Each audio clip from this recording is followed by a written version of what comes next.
So the first question is, what is your background or experience in theological studies? Background and experience in theological studies. Well, if we count,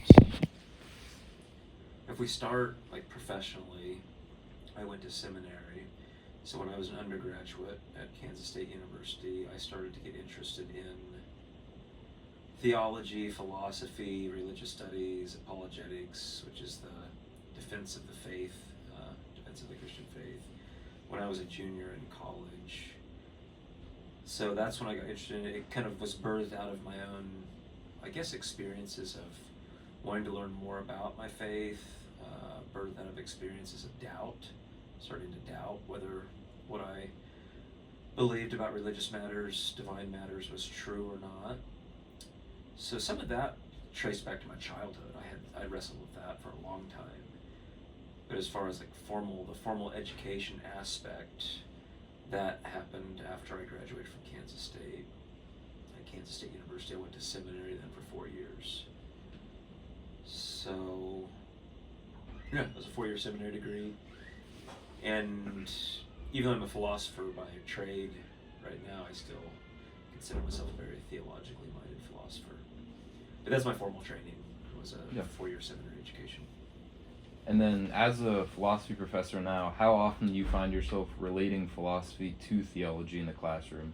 Are there any like specific times it comes up a lot with like certain philosophical topics? Yeah, definitely.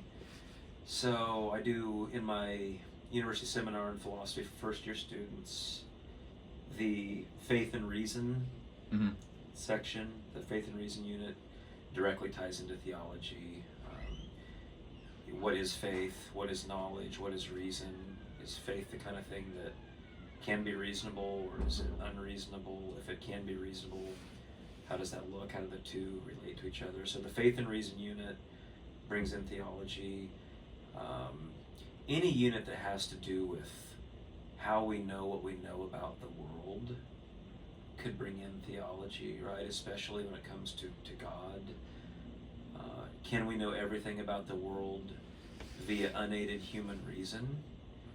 Or does human reason have its limitations? Would we need God to speak to the human condition in certain contexts, such that we shouldn't expect to know anything unless it's revealed? So questions at the intersection of knowledge, religion, God, epistemology, how we know, what can we know, those almost inevitably intersect with questions of religion and theology. And then the other unit is the problem of evil unit. I remember that from class. So questions of why do we suffer? I mean, one we know we suffer because we have brains and central nervous systems that process pain, but that's not really the question we're asking. Yeah. Like, why is there pain and suffering and evil in the world in the first place? And most of the time that question's asked against the backdrop of, if there were an omnicompetent God, all-knowing, all-loving, all-powerful, why would God create a world where evil, pain, and suffering seem to run rampant? Yeah. So that's a huge philosophical question that, again, just inevitably intersects with all sorts of theological, religious questions. Next question. Do you think that theology and education must go hand in hand, or are they able to be done separately? So, like, is education inherently dependent on theology, or theology on education, or can they be done separately? Yeah, that's probably your hardest question that you've asked so far. I mean, one approach to it is to think through, well, at one level, we're all trying to get to truth about the world, okay? So you might think, well, should the pursuit of truth, the attempt to discover truth, does that have a necessary theological component? I mean, one idea here is love of truth, goodness, beauty, especially love of truth. Like that's part of the acquiring knowledge enterprise. Why should we love the truth? Is there something inherently better about loving the truth? And one might think that it's hard to answer that question apart from what kinds of creatures are we? So the love of truth, some people want to say that right there is theology at its core, perhaps, possibly, right? is to love truth better than to love falsehood? If so, is it just because truth can enhance us as humans, or is there something inherently lovely about truth? And if there's something inherently lovely about truth, does that fit better in a naturalistic world where there is no God, or does it fit better in a theistic world where there is a God? So that's one angle. I'll give you several different angles to think about how they might merge. Related to that one, you might think, well, what kinds of creatures are we and why are we here? So asking questions about what is education, why should we educate ourselves and our offspring, why is it valuable to learn? Well, you might think, depending on what's true about the world, like the world that we live in, like worldview level, are we here for a reason? Is there a God? Is there not a God? I think that the questions about what is education, what should it look like, what shape does it take, is it intrinsically valuable, is it instrumentally valuable, i.e., is it only valuable because it can help us get a job and make money? It seems like your answer to those questions are going to be connected to your answer to other questions about what's true about the world. Yeah. What kind of creature am I? Am I a creature in God's universe? Does God have certain purposes and reasons for why this whole show is here in the first place? So I think those two questions are inextricably intertwined. That's not to say they're easy to answer. Yeah. I'm just saying they seem intertwined. So, I mean, to sum up that, why we should educate ourselves and the form that it takes, it seems like it's going to intersect with your views about what kind of creature you are and what's true about the world. Does that mean that that's the sense that I mean of education being theological? Mm-hmm.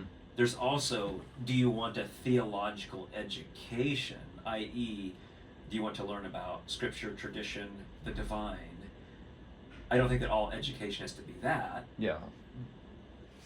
But again, that's a different question from what ultimately grounds why we should grow in knowledge as human beings. And I think that has powerful ways of looking at that make it, at least indirectly, theological. I feel like there's more that I want to say on this. I mean, on the view that I hold is that all truth is good. We should be lovers of truth no matter where it's found. And that whether you're learning mathematics or chemistry or biology or whatever it is, it's truth that you're learning about God's universe. And so it's good. There's not one truth that's better or worse. It's all, in a sense, I would want to call it all God's truth. And so when you learn mathematics, you're learning about God's universe. When you learn about physics, you're learning about God's universe. Mm-hmm. Great, what you can do what you can with it. That's wonderful. So I think there's that tie-in as well, and that makes all disciplines important. So, and again, to reemphasize, in saying that religion or that education is theological broadly construed, it's not to say that all we can study is theology. I'm not saying all we can study is theology or religious studies. There's probably a lot more that I want to say. I think that some of the tricky issues that are important when we think about if you can't divorce theology from education, we got to be careful here, because I'm also a big free speech guy. Pursue knowledge for wherever it leads. So what if you're at an institution that has a pretty strict, say, doctrinal standards? What if someone starts to find that they think that what they discover that is true about the world leads away from what they think is true religiously about the world? I think sometimes there can be some tensions, right, between free and open discourse, following the evidence wherever it leads. But what if it comes into conflict with the very theology that I think is grounded in the enterprise in the first place? As a philosopher, I find those questions really interesting. But I don't think it's only a problem for religious views. Anytime you have like governing philosophical principles that are non-negotiable, what happens if you find those being called into question? Whether it's your atheism or your theism or religion, right? So it's like this dynamic conversation that happens between the stuff that you take that you think you already know and the stuff that you take yourself to be learning, if those two come into tension, then you got some issues you have to work through. Definitely. Do you think that having a theological background can help someone be a better philosopher? Are there any examples of these philosophers, like throughout history or, personally? Well, I mean, yeah, if you think of the medieval tradition, Aquinas and Anselm, there's a great tradition of theologian philosophers, right? So, yeah, I think the answer is yes. I think, too, it's questions that you have to wrestle with, whether you're a theologian or philosopher. It essentially comes down again to, can unaided reason tell us everything there is to know about reality? Or would it be the case that at least some of what would need to be known about reality, especially divine reality, has to be revealed by God? And I mean, I think of the scriptural witness of the beginning of the fear of the Lord is the beginning of wisdom. There's this connection between knowing and wisdom. I think that a good knower is someone who's going to have who's going to have an ordered soul, who's going to have the right priorities.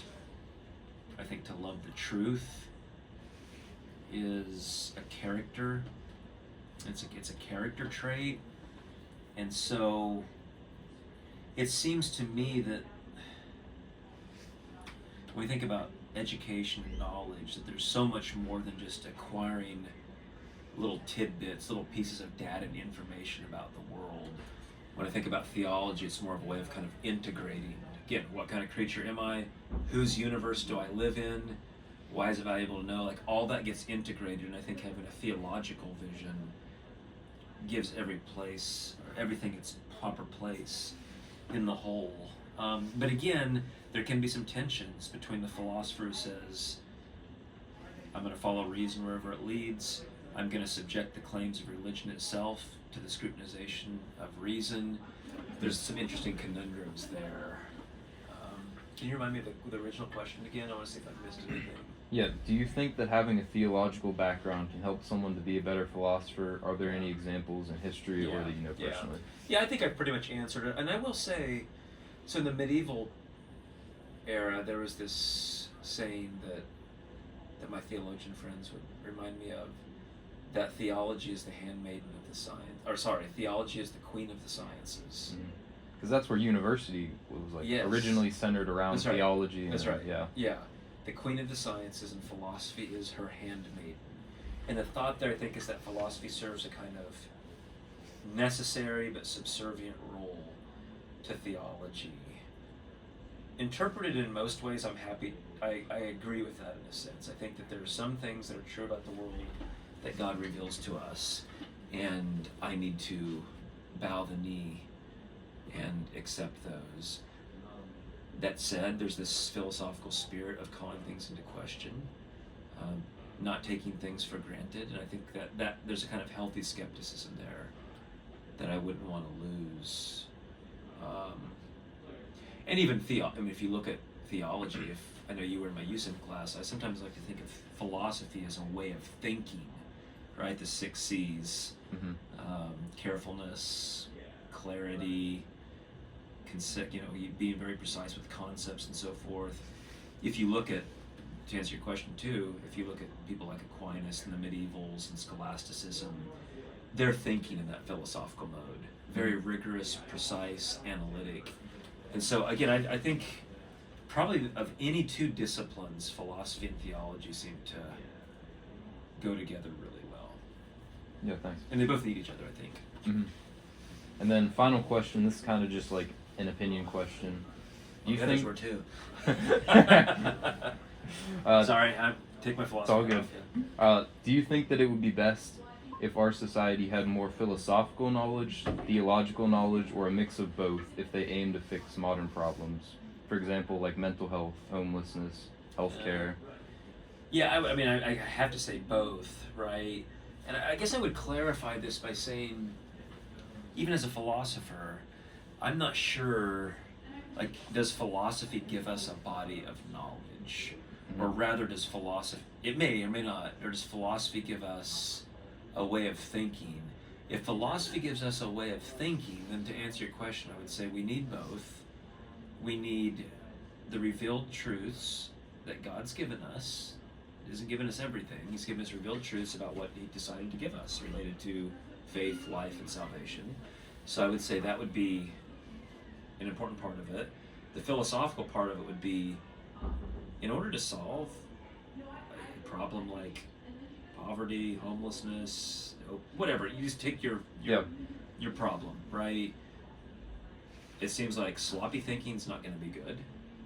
It seems like clear thinking. Don't you want to bring the clearest, most precise, most careful thinking that's based on being careful with the evidence to poverty and whatever it is, whatever the issue is. Mm-hmm. So they both seem indispensable. I mean, and again, as an academic, I would want to add everything to that too.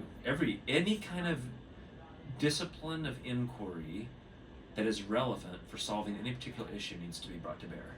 Yep. So I would put theology, whatever it says that's relevant to an issue. People have inherent human dignity, blah, blah, blah.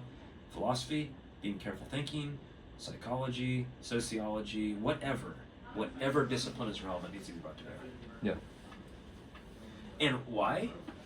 Because maybe grounded in theology, because people are made in God's image, and we should do everything we can to help people who help persons, creatures who are made in God's image to flourish.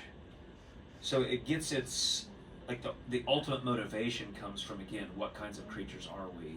And we learn about what kinds of creatures we are in the most important sense from Scripture, being made in God's image. Then, of course, we learn about what kinds of creatures we are from biology and psychology and so forth. Yeah. That's all right. a long-winded answer, but you asked a philosopher, so. All right. Thank you for answering all these questions today. Yeah, I hope it's helpful. Yeah. I mean, it's super